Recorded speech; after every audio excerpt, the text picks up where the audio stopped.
நாம ஒரு செருப்பு தைப்பவரிடம் போனால் என்ன எதிர்பார்ப்போம்? ஊசி, நூல், பசை, அவ்வளவுதானே.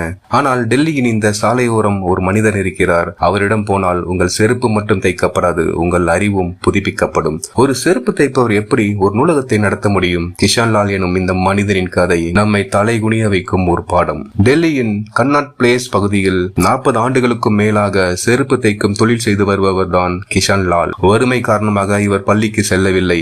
ஆனால் அறிவின் மீது இவருக்கு தீராத தாகம் இருந்தது. தான் இழந்த கல்வியை மற்றவர்கள் இழக்கக்கூடாது என்று நினைத்தார். தன் பெட்டிக்குள்ளேயே ஒரு சிறு நூலகத்தை தொடங்கினார். செருப்பு தைக்க வருபவர்கள் காத்திருக்கும் நேரத்தில் செல்போனை பார்க்காமல் புத்தகங்களை படிக்க வேண்டும் என்பதுதான் இவரது ஆசை.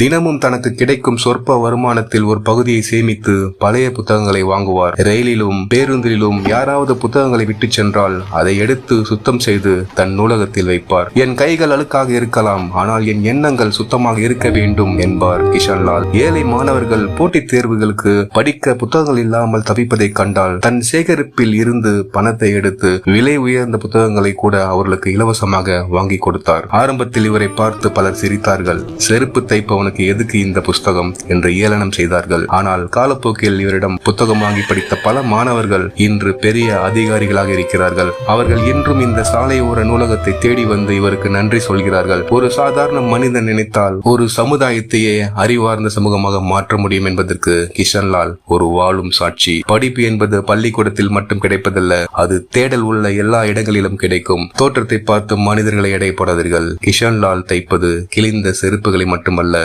சமூகத்தின் அறியாமையும் தான். இந்த மனிதரின் முயற்சியை பற்றி நீங்க என்ன நினைக்கிறீங்க? கமெண்ட்ல சொல்லுங்க.